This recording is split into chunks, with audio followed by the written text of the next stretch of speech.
감사합니다. 오늘도 하나님 예배하는 여러분에게 우리 하나님께서 크신 은혜로 충만하게 채워주시기를 바랍니다. 우리 옆에 있는 분들과 함께 먼저 축복의 인사 나누겠습니다. 반갑습니다. 사랑하고 축복합니다. 감사합니다. 하나님께서 오늘 우리에게 주시는 말씀은 요한복음 15장 18절부터 27절까지 말씀입니다. 요한복음 15장 18절부터 27절까지 먼저 하나님께서 우리에게 주신 말씀을 제가 받들어 읽겠습니다. 세상이 너희를 미워하면 너희보다 먼저 나를 미워한 줄을 알라. 너희가 세상에 속하였으면 세상이 자기의 것을 사랑할 것이나 너희는 세상에 속한 자가 아니요 도리어 내가 너희를 세상에서 택하였기 때문에 세상이 너희를 미워하느니라. 내가 너희에게 종이 주인보다 더 크지 못하다 한 말을 기억하라. 사람들이 나를 박해하였은즉 너희도 박해할 것이요 내 말을 지켰은즉 너희 말도 지킬 것이라. 그러나 사람들이 내 이름으로 말미암아 이 모든 일을 너희에게 하리니 이는 나를 보내신 이를 알지 못함이라. 내가 와서 그들에게 말하지 아니하였더라면 죄가 없었으려니와 지금은 그 죄를 핑계할 수 없느니라.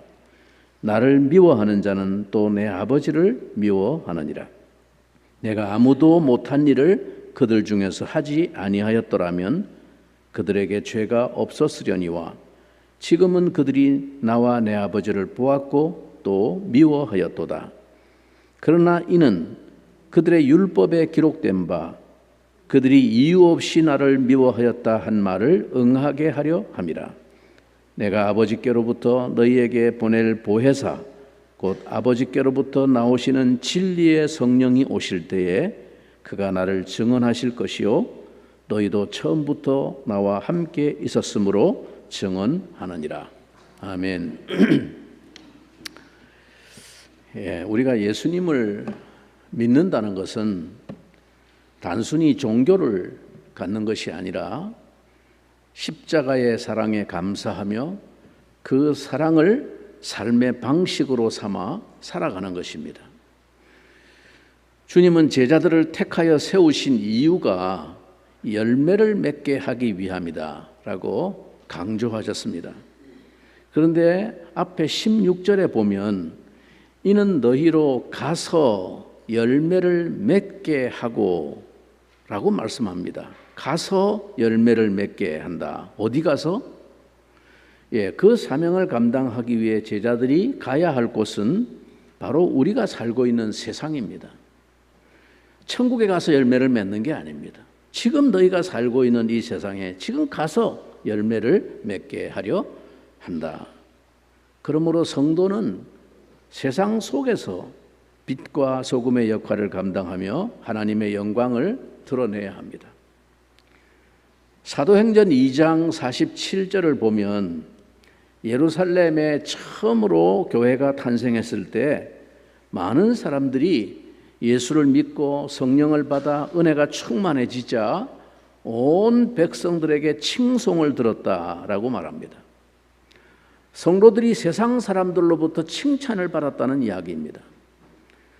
이런 의미에서 예수를 잘 믿고 성공하여 세상 사람들에게서 존경도 받고 어디를 가든지 대우를 받는 그런 삶을 기대하는 것, 그 자체로는 나쁜 것이라 할 수 없습니다.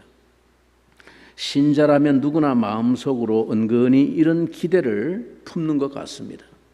예수 잘 믿으면 복 많이 받고 또 세상 사람들로부터도 부러움을 받고 어디를 가나 존경과 사랑을 받는 사람이 될 수 있다. 물론 이런 기대가 전적으로 잘못된 것이라고 말할 수는 없습니다. 성경에는 분명히 그런 기대를 가지게 할 만한 말씀과 또 실제로 그런 모델들도 분명히 있기 때문입니다. 그러나 주님께서 우리의 이러한 기대에 찬물을 끼얹는 것 같은 말씀들을 오늘 본문에서 하고 계십니다. 십자가를 지시기 바로 전날 밤에 제자들과 성만찬을 나누시는 그 자리에서 마지막으로 제자들에게 들려주시는 이 고별 설교는 한편으로는 매우 두려운 내용을 담고 있습니다. 특히 오늘 본문에서는 세상이 우리를 미워할 것이다 라고 말씀하고 계십니다. 오늘 요한복음 본문 15장부터 이 17장으로 넘어가기까지 이 미워한다라는 말이 7번이나 반복되는 것을 보면 이 말씀이 단순히 한번 언급하고 지나갈 정도의 그런 의도로 하신 말씀이 아님을 알 수 있습니다. 예수님이 본문에서 사용하시는 이 표현들을 살펴보면 미워한다라는 말에서부터 시작해서 추례한다, 즉 출교한다는 거죠. 환난을 당한다, 죽인다, 이런 말씀까지 점점 더 그 강도가 높아지는 것을 알 수 있습니다. 예수를 잘 믿으면 세상에서 칭송받고 높임받을 줄을 기대했는데 세상은 도리어 우리를 미워할 것이라는 말입니다. 그러면 여러분, 예수님이 말씀하시는 세상이란 무엇을 말하는 것일까요? 이것은 영적인 의미를 갖습니다.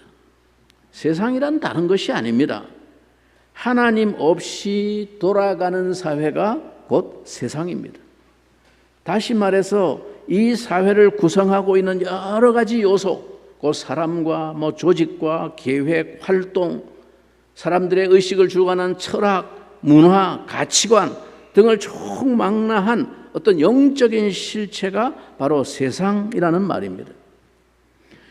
그러므로 이 세상의 배후에는 보이지 않게 사탄이 도사리고 있습니다. 그것을 에베소서에서는 공중의 권세 잡은 자라고 비유적으로 표현하고 있습니다. 그것이 때로는 빛의 천사들처럼 가장하고 나타나기 때문에 사람들은 그 실체를 보지 못합니다. 온갖 아름다움과 고상한 가치와 명분으로 포장하여 사람들의 마음을 사로잡습니다. 그렇다면 세상은 왜 우리를 미워할까요?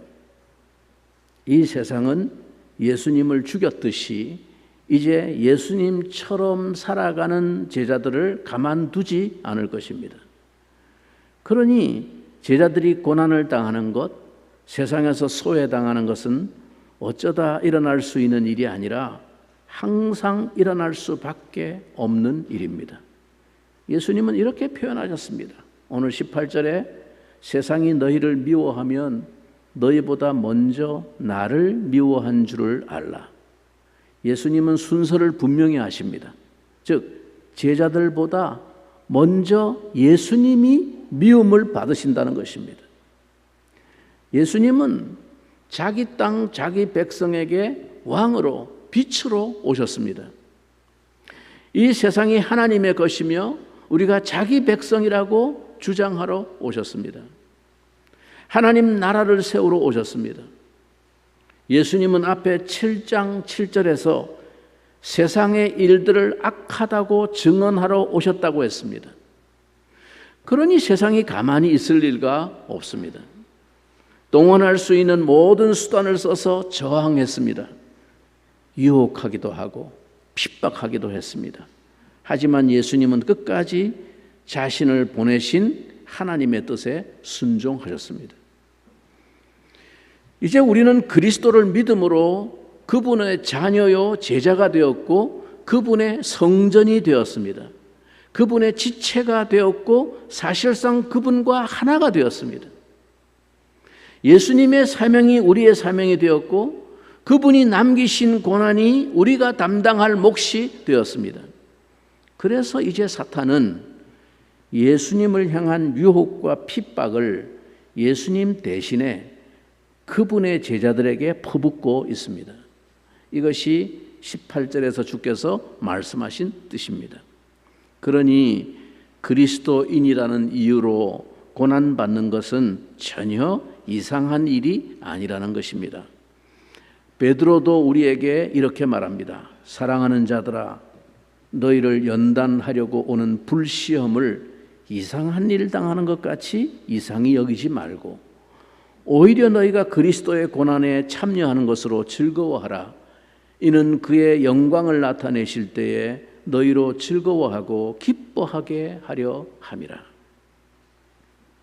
그러나 오늘 우리 시대의 문제는 그리스도인 혹은 교회가 예수님처럼 사는 것 때문에 고난을 당하는 것이 아니라 오히려 세상보다 더 세상처럼 산다는 이유로 고난을 당하는 데 있습니다. 그리스도 때문에 고난을 당하는 것이 아니라 우리 때문에 그리스도께서 고난을 당하시는 것이 문제의 핵심입니다. 그럼에도 예수님은 계속해서 이렇게 말씀하십니다. 19절에 너희가 세상에 속하였으면 세상이 자기의 것을 사랑할 것이나 너희는 세상에 속한 자가 아니요 도리어 내가 너희를 세상에서 택하였기 때문에 세상이 너희를 미워하느니라. 예수님은 이 세상에 오셔서 사셨지만 그러나 이 세상에 속한 분은 아니었습니다. 주님은 당신에 대해서 앞에 8장 23절에서 이렇게 그 정체성을 소개하셨습니다. 예수께서 이르시되 너희는 아래에서 났고 나는 위에서 났으며 너희는 이 세상에 속하였고 나는 이 세상에 속하지 아니하였느니라. 우리가 예수님을 믿어 구원과 영생을 얻는다는 말은 곧 우리도 그분처럼 이 세상에 속하지 않은 존재가 된다는 뜻입니다. 그래서 예수님은 우리가 세상의 사랑도 받으면서 예수님의 사랑도 받는 일은 불가능한 것처럼 말씀하십니다. 우리가 예수님을 사랑하면서 동시에 세상을 사랑할 수는 없기 때문입니다.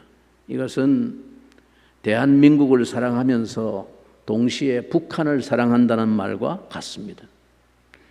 의와 불의는 함께 할 수 없고 정결함과 부정은 같이 갈 수 없으며 빛과 어둠은 공존할 수 없기 때문입니다.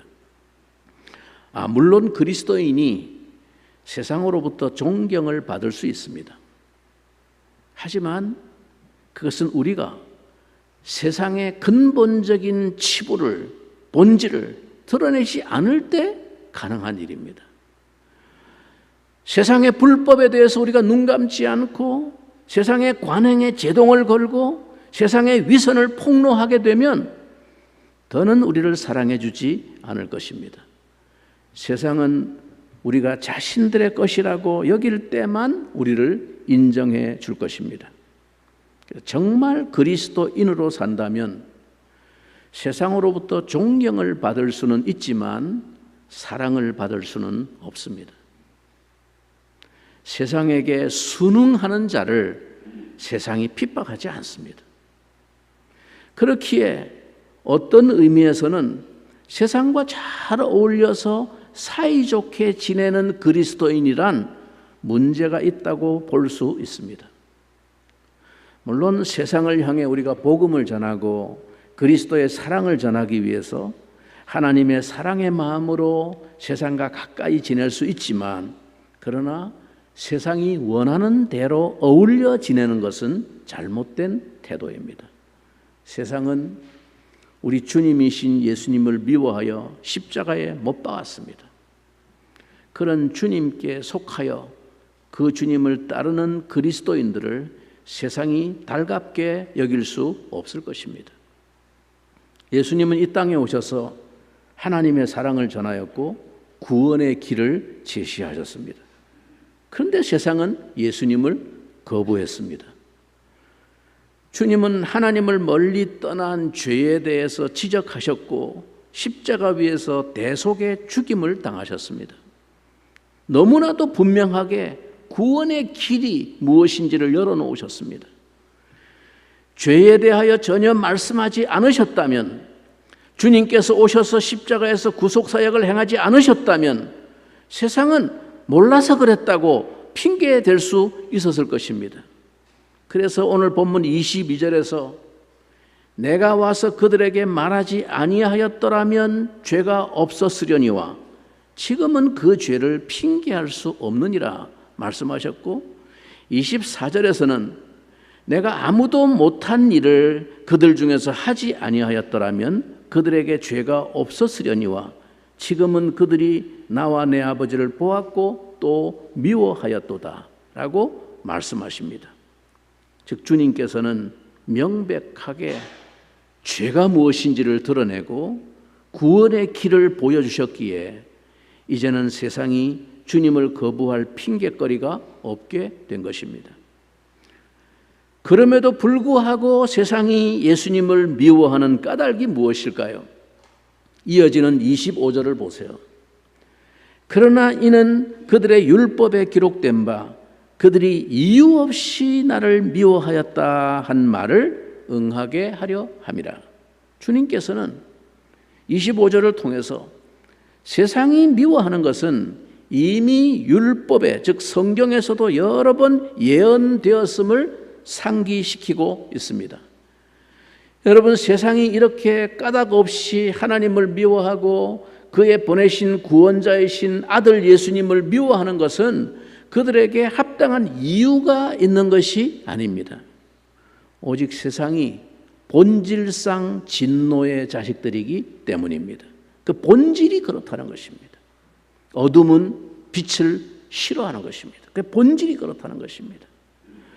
우리는 이 말씀을 들으면서도 사실 그다지 실감이 나지 않습니다. 아예 우리 신앙의 선조들처럼 핍박을 당하는 시대에 살았다면 실감이 나겠지만 지난 반세기가 넘도록 우리는 자유와 평화를 누릴 수 있는 환경 속에 살아왔습니다.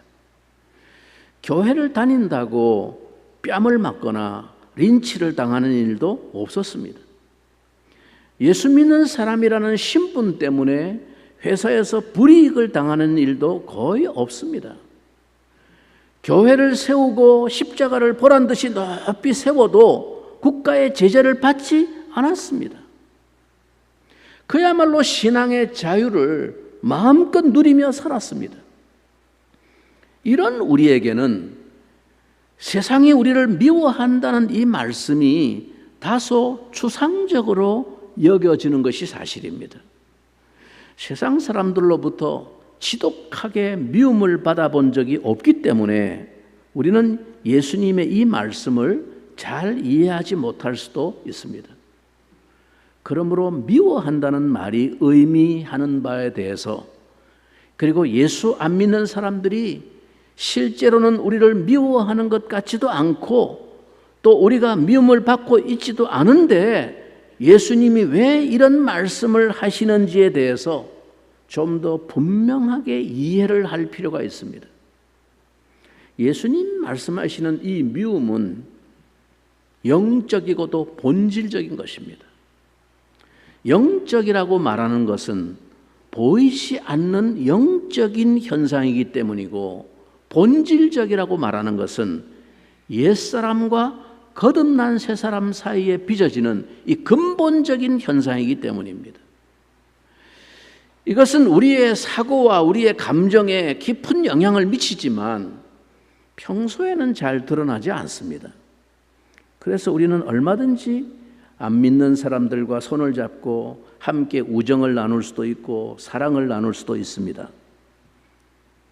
그러나 그 밑바닥에는 메꿀 수 없는 골이 있습니다.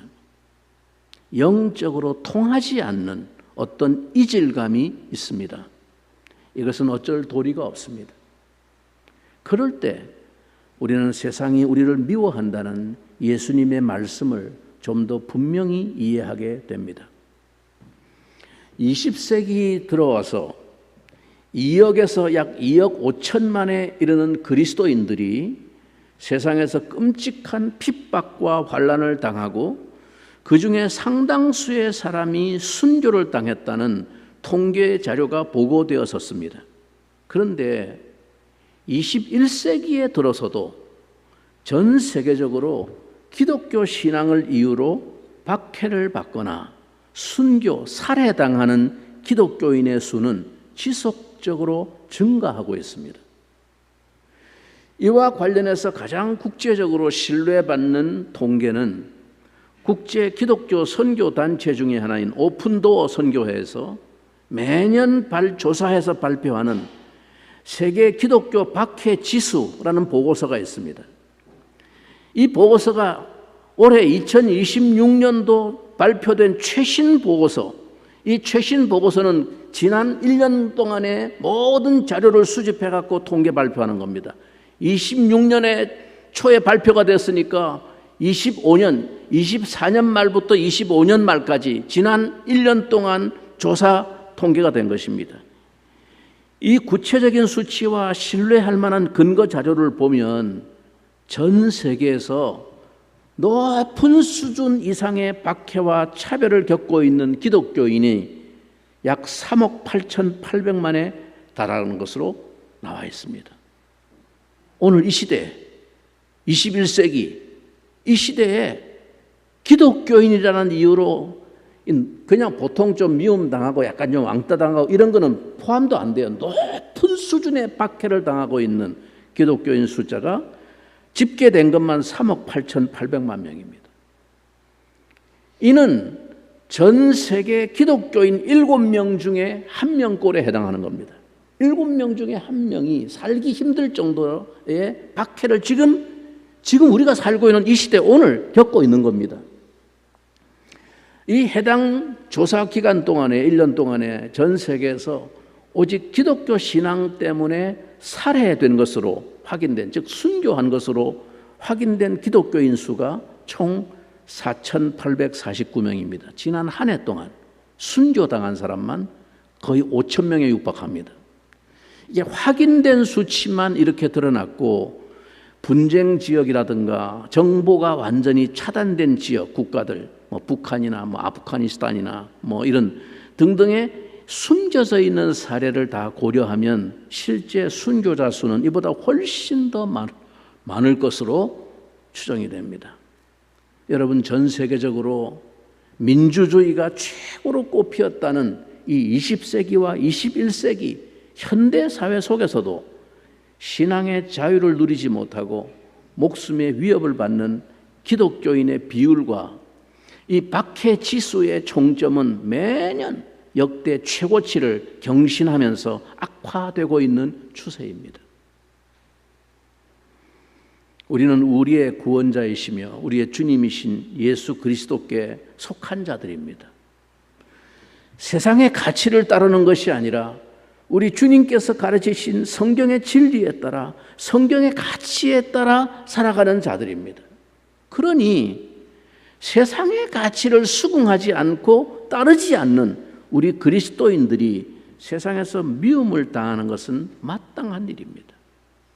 물론 우리가 성경의 가치와 이 가르침도 제대로 따르지 않음으로 인해서 세상으로부터 비난을 받는 것은 주님 때문에 당하는 박해나 핍박이라고 여겨서는 안 됩니다. 그건 우리가 잘못했기에 당연히 받아야 하는 비난일 뿐입니다. 그러나 오직 주님을 따르고 성경의 가치를 따르기 때문에 주님께 속한 자로 살아가는 것 때문에 받는 박해와 핍박, 그 미움은 기꺼이 받아들일 수 있어야 합니다.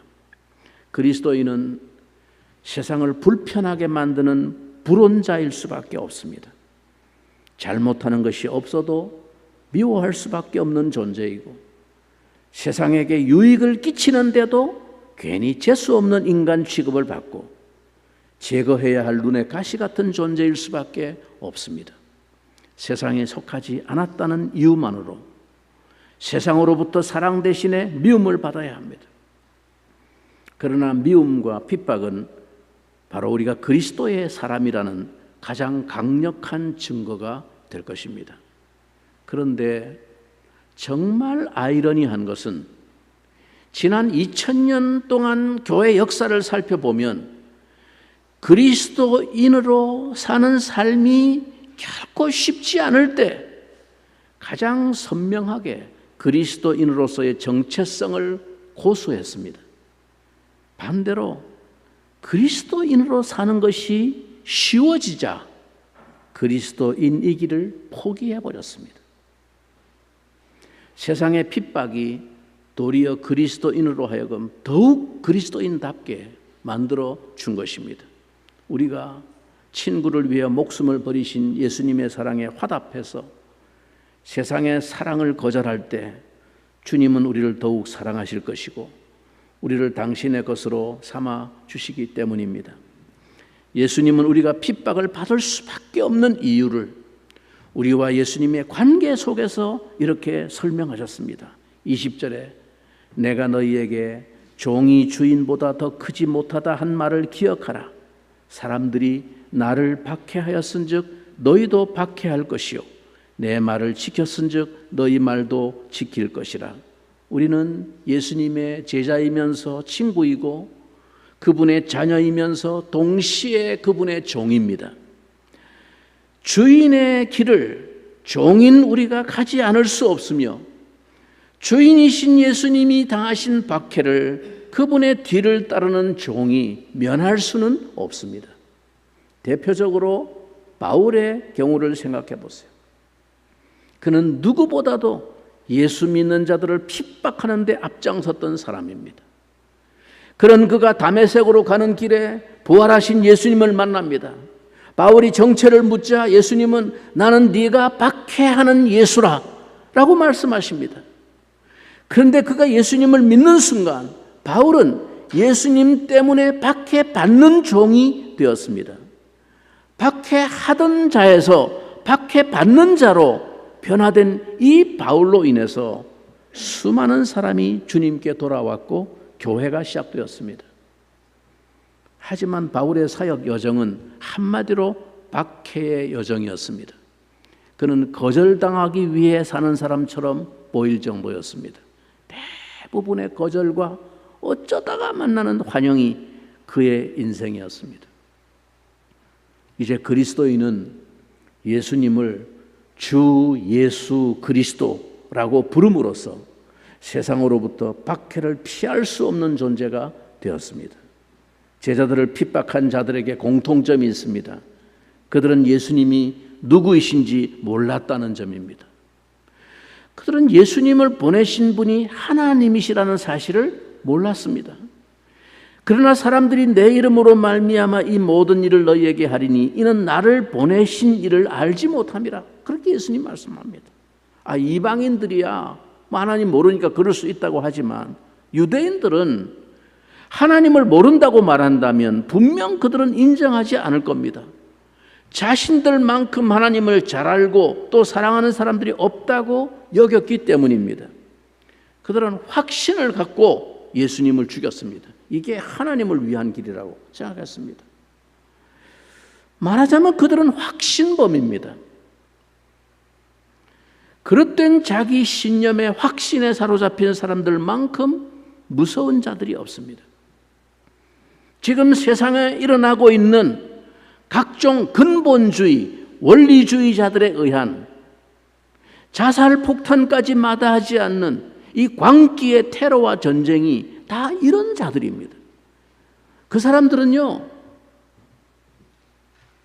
양심에 좀 꺼리지만 그래도 자기 집안의 이익을 위해서 죄를 짓는 게 아니에요. 양심에 꺼리지 않아요. 그게 옳다고 확신하는 겁니다. 그래서 죽는 거예요. 그게 확신범이라는 거예요. 여러분, 그게 근본주의의 무서움입니다. 그게 원리주의의 무서움입니다. 지금 우리 사회도 이런 양상으로 점차 극단화되고 있는 모습이 여간 우려스러운 일이 아니고 그 와중에 그 중심에 기독교가 한편에 서 있다는 사실조차 우리가 두려운 현실이 아닐 수 없습니다. 십자가의 복음의 길이 과연 그런 길일까요? 유대인들은 분명히 하나님을 믿었습니다. 하지만 그들은 예수님을 메시아로 구원자로 보내신 그 하나님을 믿은 게 아닙니다. 예수님의 말씀과 그분이 행하신 일을 좋아하지 않았고 따라서 결코 하나님을 사랑하는 사람들이 아니었습니다. 그들은 다만 자기들의 종교적인 신념과 자부심을 사랑한 사람들일 뿐입니다. 예수님과 상관없이도 하나님을 잘 알 수 있고 믿을 수 있다면, 그리고 인간이 스스로 명상이나 선행을 통해서 자기 구원에 이를 수 있다면 예수님은 굳이 이 땅에 오시지 않아도 되었을 것입니다. 이러한 인간의 무지와 착각, 그로 인한 불신앙의 죄는 이례적인 일이 아니었습니다. 아니, 역사상 하나님이 사람들로부터 환영받으실 때보다 배척을 당하실 때가 더 많았습니다. 언제나 하나님을 사랑하고 하나님의 사랑으로 사는 이들은 소수였습니다. 교회의 긴 역사 속에서 언제나 넓은 길, 넓은 문, 우리의 인간의 자존심을 건드리지 않고 내 내면의 욕망을 수정하도록 너무 강하게 요구하거나 너무 불편하게 하지 않는, 그저 소비자의 비율을 맞춰주는 소비자 중심의 그런 복음만이 그게 진리인 것처럼 가장한 채 사람들의 환대를 받아왔습니다. 이게 역사입니다. 이게 기독교 수천 년의 역사입니다. 사람들은 그런 종교에 대해서 변치 않고 매료되어 몰려들고 있습니다.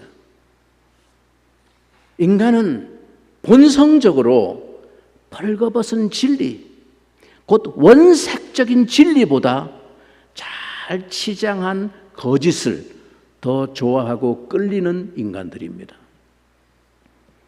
그러나 이러한 세상의 미움을 우리가 받더라도 견디고 이길 수 있는 것은 성령의 역사 때문입니다. 예수님께서 그것을 약속해 주고 가셨습니다. 26절에 내가 아버지께로부터 너희에게 보낼 보혜사, 곧 아버지께로부터 나오시는 진리의 성령이 오실 때에 그가 나를 증언하실 것이요. 세상은 예수님과 하나님을 미워하지만 성령님은 예수님과 하나님을 증언하실 것입니다. 또한 제자들이 주님을 깊이 경험했었기에 이길 수 있는 힘이 될 것입니다. 너희도 처음부터 나와 함께 있었으므로 증언하느니라. 성령의 역사와 주님과의 깊은 교제와 주님을 경험한 삶이 있었기에 세상을 이길 넉넉한 힘이 되는 것입니다. 요즘 그리스도인들은 세상으로부터 받을 미움과 비난을 너무 두려워합니다. 이미 언급한 것처럼 성경에서도 가르치고 있는 이 도덕적이고 윤리적인 부분을 따르지 않기 때문에 세상으로부터 받는 비난, 여전히 이기적이고 자기 욕심에 의해서 나타나는 잘못된 모습으로 인해 받는 비난은 순전히 우리의 잘못 때문에 받는 것이기에 부끄러워할 줄 알고 돌이켜야 됩니다. 그러나 성경의 가치와 가르침에 어긋나는 이 세상의 가치를 따르지 않고 주님께 속한 자로서 주님을 따르는 것 때문에 받는 미움과 핍박은 기꺼이 받아야 하고 이겨나가야 할 것입니다.